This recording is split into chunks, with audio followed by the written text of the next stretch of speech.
아침부터 항상 했었던 일들이 이상하게 꼬이는 날이 있습니다. 예를 들어서 세수를 하려고 수도꼭지를 틀었는데 샤워기에서 물이 나온다거나 매일 타던 버스, 지하철이 제 시간에 안 오는 일들 말이죠. 그런 날엔 이런 생각을 합니다. 오늘 하루 고되겠는걸. 그런 날에는 꼭 일과 중에도 괜히 손발이 안 맞곤 하죠. 컵이 손에서 미끄러져 물을 쏟거나 작업 파일을 아직 저장하지 않았는데 프로그램이 강제 종료되거나 하는 일들 말이죠. 그러면 한 번 더 생각합니다. 오늘 일진이 사납네. 일 끝나면 얌전히 집에 가서 바로 자야지 라고요. 이런 날들도 있는 거죠. 어떤 날은 하루 종일 운이 좋기도 하고요. 어떤 날은 하루가 길다 할 정도로 롤러코스터 마냥 드라마틱한 날도 있고요. 오늘 말씀드린 것처럼 이래도 되는 건가 할 정도로 하루가 전혀 안 풀리는 날이 있습니다. 우린 보통 이런 모든 날들을 보통날이라고 칭하는가 봅니다. 오늘 하루 어떠셨나요? 좋은 날이셨어요? 아니면 하루가 이상하리만큼 안 풀리는 날이셨나요? 혹 안 풀리는 날이었어도 괜찮습니다. 가수 박혜경의 안녕이라는 노래에 이런 가사가 있습니다. 슬프게 내린 비는 꽃을 피우고 라는 가사요. 안 좋았던 일들 또한 훌륭한 양분이 되어서 훗날 꽃으로 피어날 것을 믿습니다. 이제는 백설이들과 함께하는 백승철의 목소리 듣기 좋은 밤 시작합니다.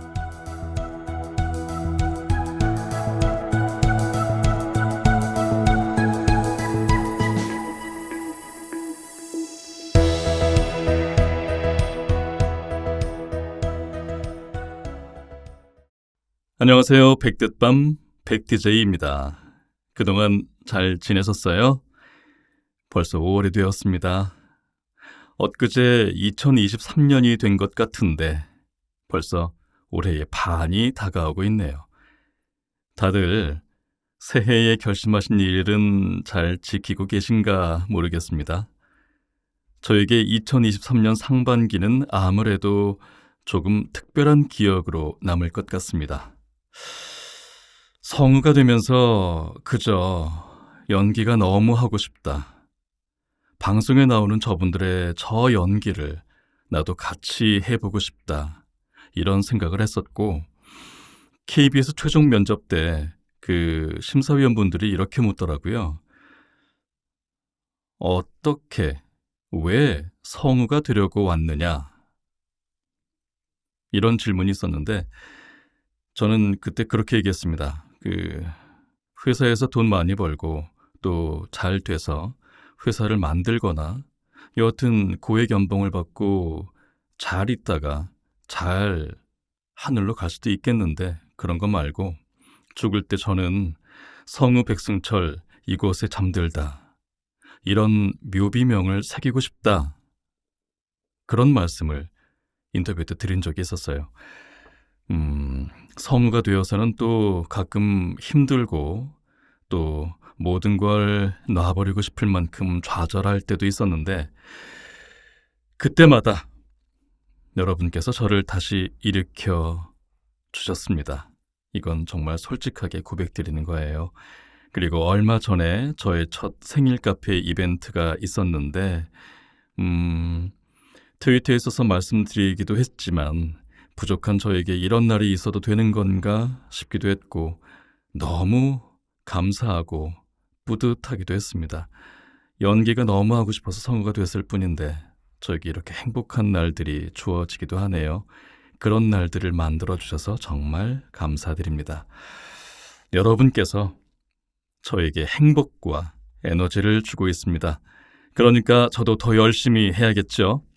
다시 한번 참여해주시고 멀리서라도 응원해주신 모든 분들께 정말 진심으로 감사드립니다. 그리고요. 저희 오늘 청취자분들 애칭을 처음으로 말하는 날이에요. 아까 오프닝 때 잠깐 말씀드리긴 했는데, 50%가 넘는 투표수를 받은 백설이, 백설이, 네, 백승철의 백, 그리고 백뜻밤의 백, 플러스 소리설의 소리, 뭐 이렇게 하다 보니까 백설이, 하얀 눈 같은, 항상 맑고 순수하고 예쁘길 바라는 여러분, 백설이라는 이름으로 애칭이 결정되었습니다. 백설이 참 사랑스러운 이름이에요. 그리고 또 겨울에 우리 다 같이 모여서 따끈따끈한 백설기 같이 먹는 모임 만들어도 좋을 것 같다라는 생각이 들기도 하네요. 투표에 참여해주신 모든 분들께 정말 깊은 감사를 드립니다. 그러면 백설이들과 함께하는 백뜻밤, 백설이들의 사연 들어보도록 하겠습니다. 안녕하세요. 저는 하루하루 열심히 지내려고 하는 사람입니다. 괜찮은 직장을 다니다가 내가 행복한 일을 하자 하고 관두고 새로운 일을 줬다가 여러 차례 최종 면접에서 떨어지고 마음이 꺾인 지 5년이 되었어요. 지금은 편의점에서 3년째 일하고 있습니다. 바쁜 매장이라 눈코 뜰 새 없이 일하고 있는데요. 일한 지 좀 되니까 사람들이 저를 알아보기 시작했습니다. 같은 학교를 다니던 친구들, 이웃집 아주머니, 그리고 편의점 단골 손님들이요. 어김없이 바쁘게 일하는데 중년의 손님이 물으시더라고요. 여기서 일한 지 꽤 됐죠? 네. 오래 계시네. 예. 갈게요. 네, 안녕히 가세요. 짧은 대화였지만 한순간에 심장에 멍울이 생기는 느낌이었습니다. 내가 이런 생각할 이유가 전혀 없어 하며 애써 모른 체하고 다시 일하는데 또 얼마 지나지 않아 사장이에요? 아니, 왜 여기서 오래 일하시나 해서 하는 이야기를 여러 번 듣게 되었습니다. 그러게요. 오래 일하게 됐네요. 하고 안녕히 가시라고 인사하며 문 쪽을 보는데 고등학생 시절에 친구가 아는 척을 할 때도 이런 기분은 아니었거든요. 모르는 사람들이 아르바이트를 하냐고 물으면 왜 이렇게 숨이 턱 막히는 걸까요? 손님들은 별 뜻 없을 수도 있지만 말에도 기운이라는 게 있잖아요. 그 느낌이 너무 몇몇 분들은 저를 생각해서 하신 말 같진 않더라고요. 뭐 이렇게 쓰니까 엄청 상처받은 사람 같지만 제가 자기 객관화는 잘 되는 사람이라서 이거 듣기 싫으면 취직하면 되지 하고 넘기고 있어요. 그리고 알바생으로서 오래 지냈다고 마냥 슬프거나 하진 않아요. 사고와 시야가 넓어졌거든요.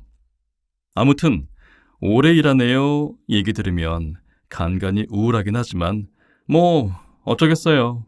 당장 주어진 상황에 최선을 다하려고 하고 있답니다. 그리고 오랫동안 고이 간직했던 꿈을 향해 새롭게 달려가고 있어서 두근거려요.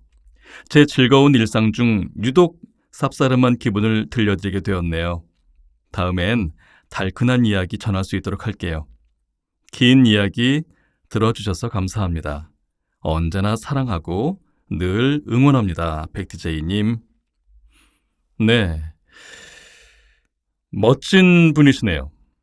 사연 보내주신 분께서 참 멋진 분이시다라는 생각이 듭니다. 지금처럼만 하시면 잘 될 것 같은데요. 스스로에게 뿌듯함과 자신감이 있으시니까 하나하나 잘 풀어나가 보시길 바라겠습니다. 그리고 네, 뭐 너무 잘하고 계시지만 신경 쓰지 마세요. 화이팅 하시길 바랍니다. 화이팅! 그럼 두 번째 사연입니다. 백디제이님, 부모님께 들려드리고 싶어요. 어버이날 축하드리고 감사하다고 외쳐주세요. 네, 이렇게 사연 보내주셨습니다. 사연 보내주신 분의 어머님, 아버님, 2023년 어버이날을 맞아 진심으로 축하드리고 항상 건강하세요. 두 분을 항상 사랑하고 감사드리고 있다는 것도 꼭 기억해 주시고요. 멋지게 낳은 자제분, 그리고 그 자제분과 함께 이렇게 방송할 수 있게 도와주셔서 또 저도 감사드립니다. 그럼 다음 사연이요. 비타민 메가도스 하면 좋다고 해서 요새 매일 고용량 비타민을 먹고 있어요.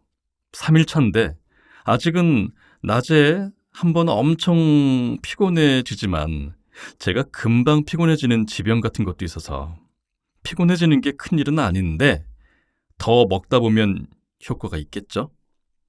비타민을 많이 먹으면 염증이 덜 생긴대서 그 희망 하나 보고 먹고 있어요. 그 지병 때문에 염증이 자주 생기는 체질이라 엄청 고생하거든요. 병원비도 많이 나오고 병원 다니느라 남들보다 시간도 부족해요. 염증아 가라! 시원하게 한번 외쳐주세요. 네, 이런 사연이었습니다. 염증아! 가! 빨리 가!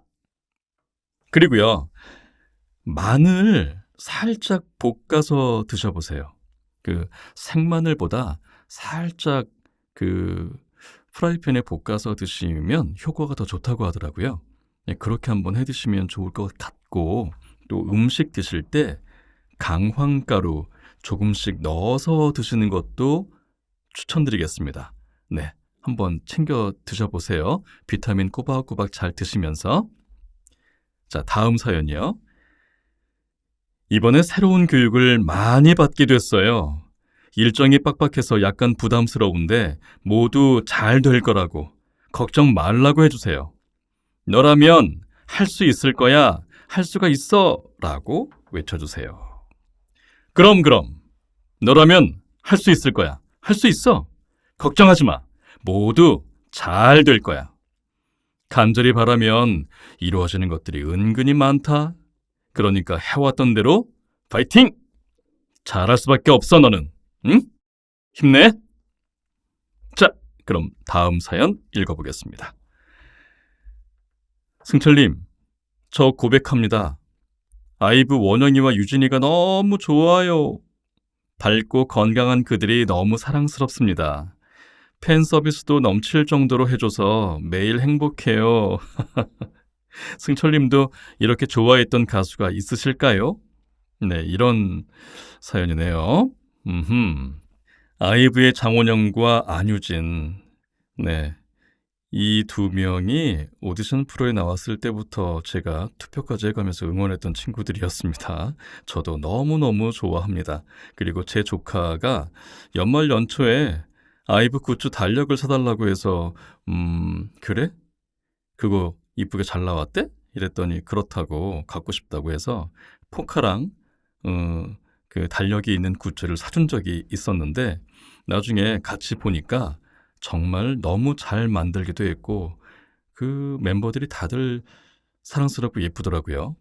그리고 지구오락실이라는 예능 프로그램의 안효진의 모습은 또 정말 긍정과 행복, 자신감 넘치는 모습이 아하, 저한테도 많은 힌트가 되고 가르침이 되기도 해요.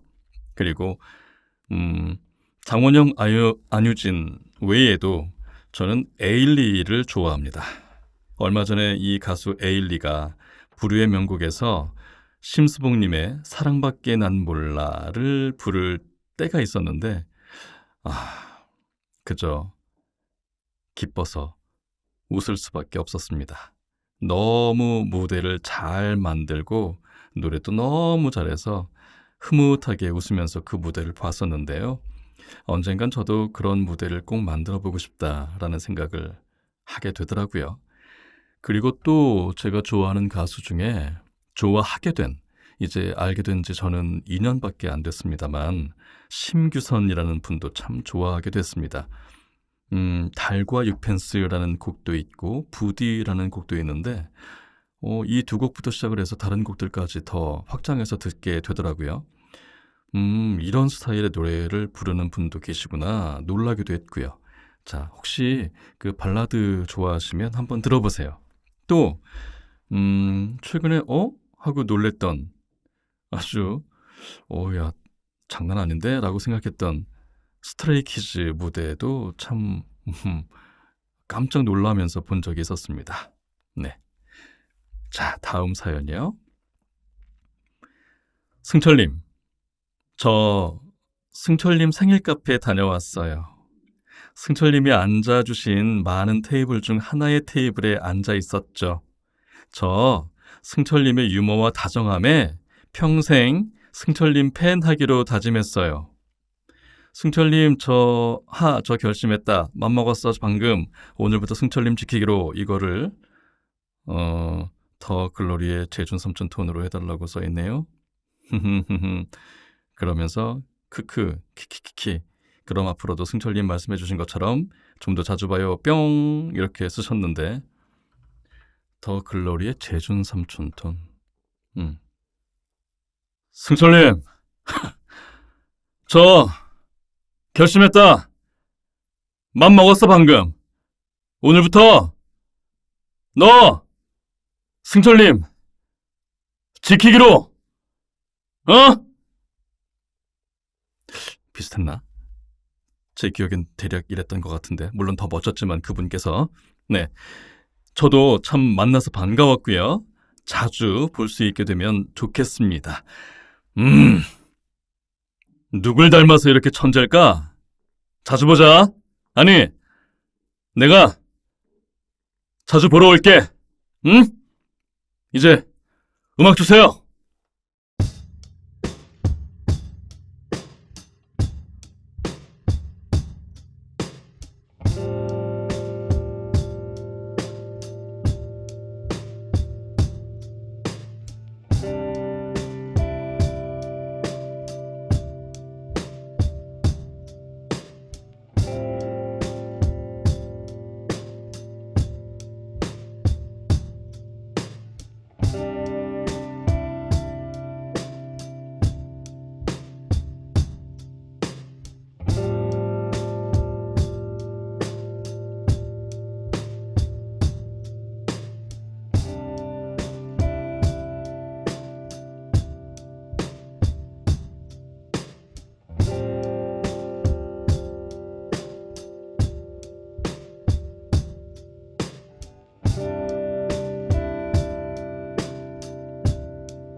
다음은 지난 조금 더 우리 백설이들의 하루를 또 인생을 들어보는 교환 일기 시간입니다.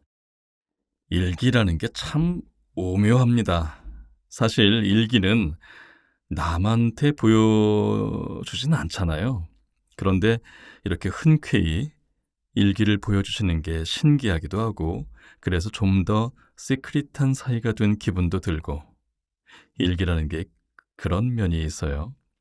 사실 몰래 읽을 때 제일 재미있는 게 일기기도 하고, 약간은 몰래 읽는 느낌으로, 아니면 도란도란 이야기하는 느낌으로 여러분의 일기를 제가 읽어볼게요.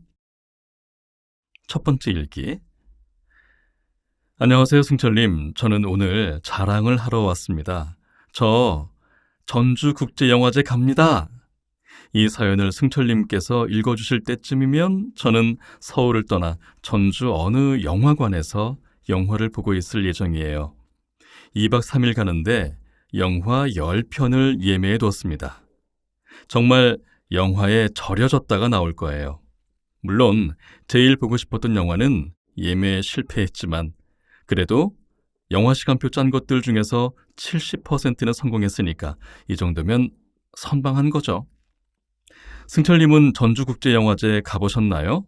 전 부국제보다 전국제, 전주국제영화제가 조금 더 마음이 몽글하고 조금 더 낭만적이게 느껴져서 전국제를 조금 더 좋아하는 편이에요. 부국제도 너무 좋고 사실 가면 세상 행복하게 즐기고 오는데요. 전국제는 뭐랄까 그런 느낌이 있어요. 마이너한 기분? 물론 상업 영화들도 선개봉되긴 하는데 그보다 더 많은 예술 영화들을 개봉하는 편입니다.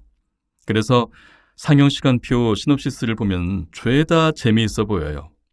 그래서 영화를 보러 들어가면 영 아닐 때도 있어요. 그런데 이거 괜찮을까? 그냥 시간 남는데 보러 갈까? 하는 영화가 대박적으로 재미있는 영화일 때도 있습니다. 그래서 약간 영화를 보는 게 랜덤박스 개봉하는 기분이기도 해요. 그래서 재미있습니다. 저에게 영화는 재미거든요. 즐겁고 재미있으려고 영화를 관람해요. 전국제에서 제일 좋아하는 시간은요, 영화 보고 나와서 점심 먹고 다음 영화 기다리면서 그 광장에 앉을 수 있는 쉬는 의자가 있거든요. 거기에 앉아서 그 북적거리는 사람들을 보며 휴식을 취하는 시간이에요. 심하게 낭만적입니다. 낭만력이 치사량이에요. 티켓을 교환해서 들고 다니는 사람, 영화관 찾으러 다니는 사람, 영화 이야기하면서 지나다니는 사람들을 보면 나 영화에 파묻혀 있구나 하는 생각을 해요. 그리고 되게 많은 연령대의 사람들이 있습니다. 20, 30대는 물론이고요. 정말 나이 지긋한 중절모를 쓴 남자 어르신도 꽤 보이고요. 책 넓은 모자를 쓰시고 목에는 얇은 스카프를 하시고 티켓을 들고 이 영화관 어디로 가면 있어요? 라고 말씀하시는 어머님들도 계세요. 정말 좋아하는 영화, 그 영화제를 즐기겠다며 나이와 성별 그 모든 것이 상관없어지는, 그 좋아하는 것을 즐기는 열정 가득한 사람들의 모습을 보고 있으면요, 햇빛이 아무리 내리쬐어도 그저 행복합니다. 그렇게 밤까지 영화를 보고 근처 맛집에서 맛난 밥과 맥주 한 잔 기울이곤 그 여름밤 낭만에 절여진 발걸음으로 숙소까지 걸어가는 거예요.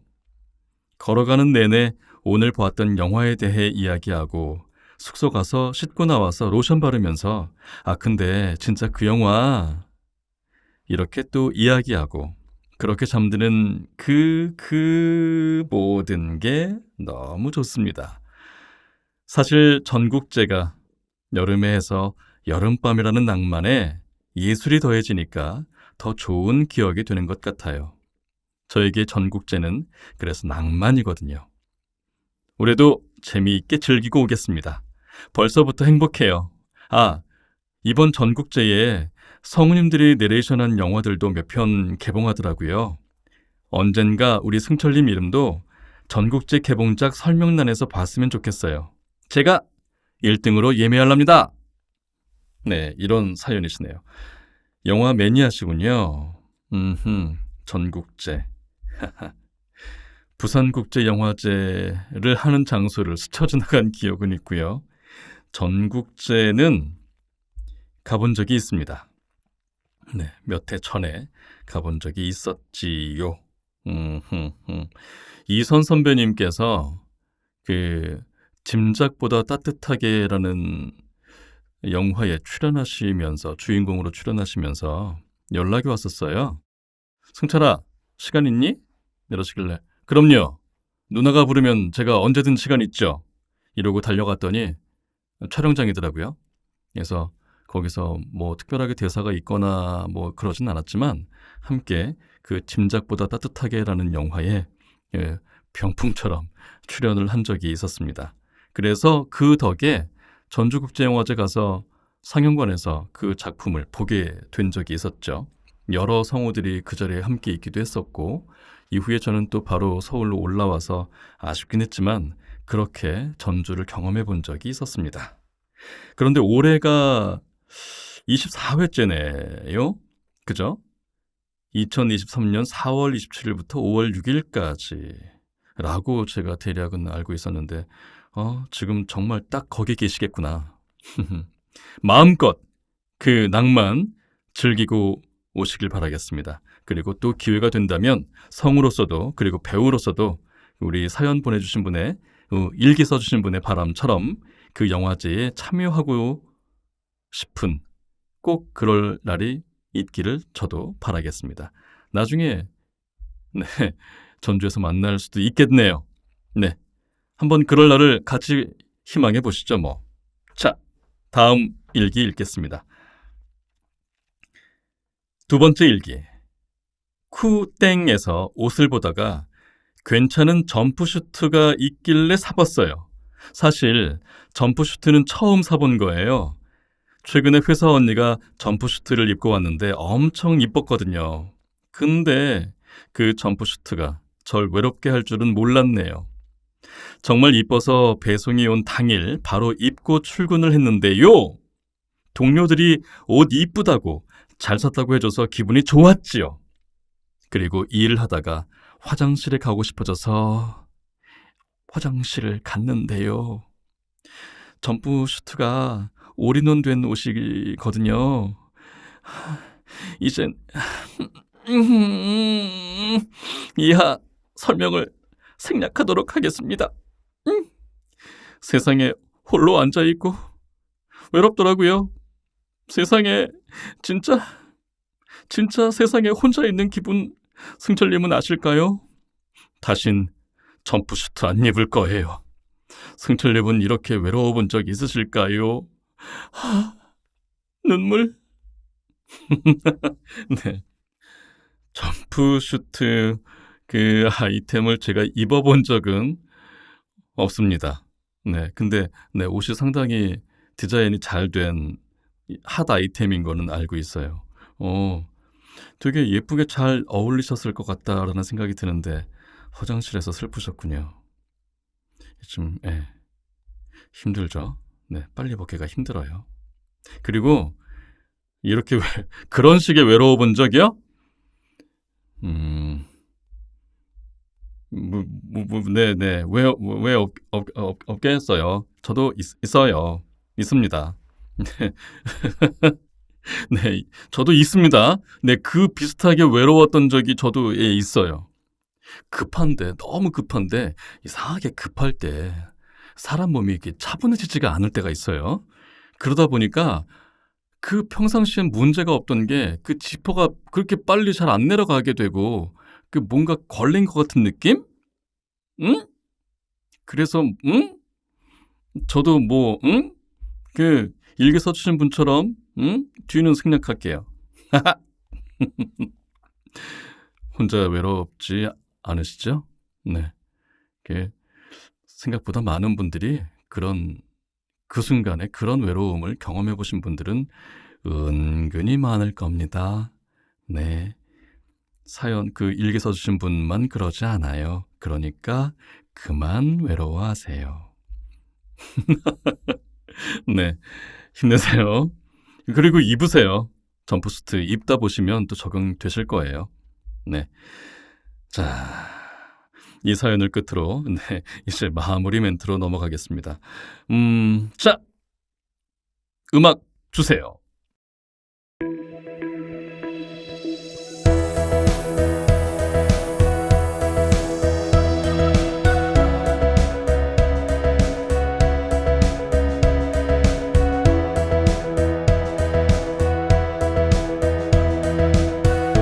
김춘수 시인의 꽃에는 이런 구절이 있습니다. 내가 그의 이름을 불러주었을 때 그는 나에게로 와서 꽃이 되었다. 네. 이게 아마 꽃이라는 시의 두 번째 연이고 아주 유명한 구절일 거예요. 그죠?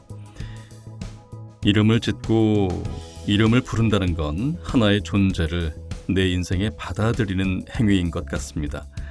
그게 사람이든 물건이든 상관없이요. 우리가 자동차를 사게 되면 그 차에도 이름을 짓고 인형을 사면 인형에도 이름을 짓잖아요. 내 거라는 의미를 붙이면서요. 그뿐인가요? 새로운 별을 찾았을 때, 새로운 꽃을 발견했을 때도 가장 신중하게 먼저 하는 일은 이름 짓기란 말이죠. 얼마 전에 태국에서 어떤 또 꽃을 발견했는데 그 꽃에 블랙핑크의 라리사, 리사님의 이름을 그 꽃에 붙여주었다고 하는 기사도 읽었어요. 이렇게 애정하는 사람들에게 이름과 애칭을 짓고 또 애칭으로 부르는 사이가 된다는 건 서로에게 기념적인 의미를 가지는 것이 아닐까 이렇게 생각해 봅니다. 우리 백설이들처럼 말이죠. 백승철의 목소리 듣기 좋은 밤, 오늘은 여기까지입니다. 그럼 백설이들 즐거운 밤 보내세요.